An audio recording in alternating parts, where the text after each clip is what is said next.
Graça e paz do nosso Senhor Jesus Cristo. Bom ter vocês aqui de novo, mais um dia para mais uma leitura do nosso livro de Atos dos Apóstolos. Hoje capítulo de número 20, com as aventuras de Paulo e tanta coisa linda e maravilhosa que Deus tem feito na vida dele. Nós temos aprendido a conhecer como é Paulo, como ele é insistente, persistente, né?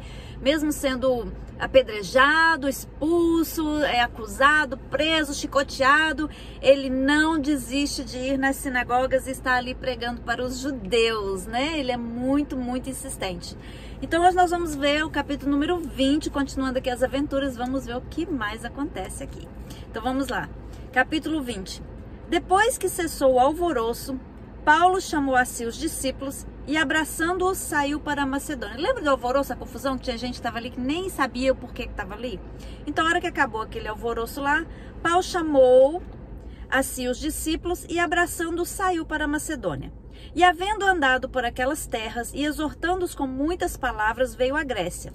Passando ali 3 meses e sendo-lhe pelos judeus postas ciladas, como tivesse de navegar para a Síria, determinou voltar para a Macedônia. Veja bem, está ali Paulo pregando a palavra, viajando, e o que acontece? Os judeus começam a armar ciladas para ele, né? E ele resolve ir para a Macedônia. E acompanhando-o até a Ásia, Sópatro de Bereia e dos da Tessalônica, Aristarco e segundo, e Gaio de Derbe, e Timóteo, e dos da Ásia, Tíquico e Trófimo. Ai, nomes difíceis, nomes gregos. Estes, indo adiante, nos esperaram em Troade. E depois dos dias dos pães asmos, navegamos de Filipos, e em 5 dias fomos ter com eles a Troade, onde estivemos 7 dias. No primeiro dia da semana, ajuntando-se os discípulos para partir o pão, Paulo, que havia de partir no dia seguinte, falava com eles e alargou a prática até a meia-noite. Gente, eles sentaram para partir o pão, que era a época dos pães asmos, né? A época de repartir os pães asmos, a época que precedia a Páscoa. Então, ali o que aconteceu? E Paulo começou a falar com eles, com os discípulos, e a conversa se estendeu até meia-noite. Olha que coisa gostosa, quando você começa a compartilhar a palavra de Deus com pessoas que se interessam, o assunto rende, né? Fica tão gostoso ali, e ficaram ali conversando até a meia-noite. Havia muitas luzes no cenáculo onde estavam juntos. E estando um certo jovem, por nome Eutico, assentado numa janela, caiu do 3º andar, tomado de um sono profundo. Gente, o menino estava ali, tomado de um sono profundo que lhe sobreveio durante o extenso discurso de Paulo, e foi levantado morto. Gente, olha o que aconteceu com o menino. O menino sentou ali na janela do 3º andar e ficou ali ouvindo Paulo. Ficou ali ouvindo Paulo pregar até que ele não aguentou, caiu no sono, caiu literalmente. Eles bufeteou lá no chão do 3º andar e pegaram ele morto ali. Misericórdia, olha só o que aconteceu. Paulo, porém, descendo, inclinou-se sobre ele e, abraçando-o, disse: não vos perturbeis, que a sua alma está nele. E subindo e partindo o pão e comendo, ainda lhes falou largamente até a alvorada, e assim partiu. Gente, eles tinham tido o menino por morto. Paulo desce lá, abraça o menino forte, né? Deu um abraço nele. E aí falou com o pessoal: não se preocupe, porque ele está vivo, ele não morreu. E subiu e continuou pregando, e continuou ali a reunião com os discípulos até o amanhecer do dia, porque fala aqui, ó, e lhes falou largamente até a alvorada. Ficou ali pregando para eles até o amanhecer, e depois então ele partiu. E levaram vivo o jovem, e ficaram não poucos consolados. Então, quer dizer, não pouco consolado, quer dizer, eles ficaram bem consolados com as palavras de Paulo e o que Paulo fez, que praticamente ressuscitou aquele menino ali. Nós, porém, subindo ao navio, navegamos até Assos, onde deveríamos receber a Paulo, porque assim o ordenara, indo ele por terra. Então Paulo mandou que uns fossem Paulo mandou que eles pegassem um barco e se encontrassem com eles ali em Assos, que Paulo não a pé, ele iria por terra, enquanto os outros iriam de navio, ele iria por terra. E logo que se ajuntou conosco em Assos, o recebemos e fomos a Mitilene. E navegando dali, chegamos no dia seguinte, defronte de Quios, no outro. Aportamos a Samos e ficamos em Trogilo. Chegamos no dia seguinte a Mileto, porque já Paulo tinha determinado passar adiante de Éfeso para não gastar tempo na Ásia. Apressava-se, pois, para estar, se lhe fosse possível, em Jerusalém no dia de Pentecostes. Então Paulo resolveu passar por aquela região ali e ele estava com pressa, ele estava apressado, porque ele queria estar em Jerusalém no dia do Pentecostes. Lembra que a gente viu que no dia do Pentecostes foi o dia que desceu o Espírito Santo e ali batizou os 120 que estavam ali aguardando a promessa de Jesus? Então, novamente chegou outro dia da festa de Pentecostes e Paulo queria estar em Jerusalém para esta celebração. De Mileto mandou a Éfeso chamar os anciãos da igreja. E logo que chegaram junto dele, disseram: Vós bem sabeis que desde o primeiro dia em que entrei na Ásia, como em todo esse tempo, me portei no meio de vós, servindo ao Senhor com toda a humildade e com muitas lágrimas e tentações que pelas ciladas dos judeus me sobrevieram. Como nada que útil seja, deixei de vos anunciar e ensinar publicamente pelas casas, testificando tanto aos judeus como aos gregos a conversão a Deus e a fé em nosso Senhor Jesus Cristo. E agora eis que, ligado eu pelo Espírito, vou para Jerusalém, não sabendo o que lá me há de acontecer, senão que o Espírito Santo, de cidade em cidade, me revela, dizendo que me esperam prisões e tribulações. Então veja bem aqui, Paulo para ali com eles e fala: vocês têm visto o meu testemunho, vocês têm sido testemunhas do meu comportamento com vocês e como eu tenho pregado aos judeus e como eu tenho sofrido perseguições e ciladas e como eu tenho estado fiel pregando e anunciando a salvação de Deus. No entanto, a cada lugar que eu vou, o Espírito Santo me revela que eu vou estar em prisão e tribulação. Então eu já sei que coisas vão acontecer comigo, mas eu estou indo para Jerusalém e eu não sei o que vai acontecer comigo ali. Eu sei que vai acontecer prisões e tribulações, mas não sei exatamente. Mas ele já esperava que algo ruim fosse acontecer com ele em Jerusalém. Mas em nada tenho a minha vida por preciosa, contanto que cumpra com alegria a minha carreira e o ministério que recebi do Senhor Jesus para dar testemunho do Evangelho da graça de Deus. Gente, olha o coração deste homem.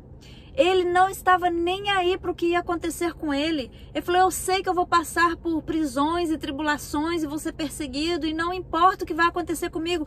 Que ele fala que, olha, não tenho a minha vida por preciosa. Não tenho, a minha vida não é preciosa para mim. O que me importa é cumprir com alegria a minha carreira e ministério que recebi do Senhor Jesus para testemunhar.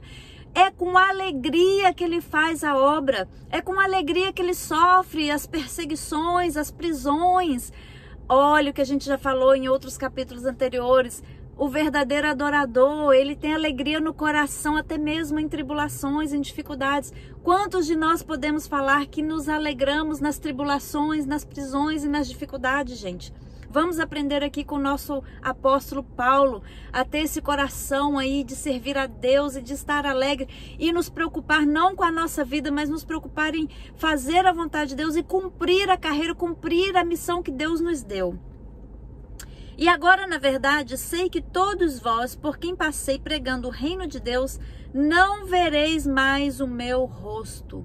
Olha isso, aqui ele já estava profetizando que ele não ia mais ver aquelas pessoas, que ele ia para Jerusalém e provavelmente não iria voltar mais. Ali ele já estava sentindo que a morte o esperava. Será? Vamos ver o que acontece aqui. Portanto, no dia de hoje vos protesto que estou limpo do sangue de todos, porque nunca deixei de vos anunciar todo o conselho de Deus. E ele fala: olha, estou com a consciência limpa de que eu preguei para vocês, ensinei o caminho de Deus para vocês, então o sangue de vocês não está sobre as minhas costas. Olhai, pois, por vós e por todo o rebanho sobre que o Espírito Santo vos constituiu bispos para apacentardes a igreja de Deus, que ele resgatou com seu próprio sangue. Então ele fala: gente, cuida de vocês e cuida da igreja, cuida do rebanho, que Deus constituiu vocês bispos para estar cuidando da igreja, para estar resgatando o povo que Jesus resgatou com seu próprio sangue. Então façam a obra, porque eu sei isso, que depois da minha partida entrarão no meio de vós lobos cruéis, que não perdoarão o rebanho. Olha só, ele está falando, abre o olho, toma cuidado, porque eu sei que depois vão vir aquelas pessoas que são lobos, para vir arrebatar e destruir a igreja. Abre o olho, cuida das ovelhas. E que dentre vós mesmos se levantarão homens que falarão coisas perversas para atraírem os discípulos após si. Portanto, vigiai, lembrando-vos de que durante 3 anos não cessei noite e dia de admoestar com lágrimas a cada um de vós. Então ele fala, olha, até no meio de vocês mesmos, vai levantar pessoas aí que vai falar coisas horríveis, que vai enganar os discípulos, que vai armar cilada para vocês, que vai aprontar confusão. Então abra o olho de vocês e vigiai. Vigiai, porque ele fala, olha, durante 3 anos eu não me cansei de alertar vocês, de pregar para vocês e de preparar vocês para essas coisas que estão de acontecer. De ninguém cobicei a prata, nem o ouro, nem a veste. Peraí. Não, pulei perdão.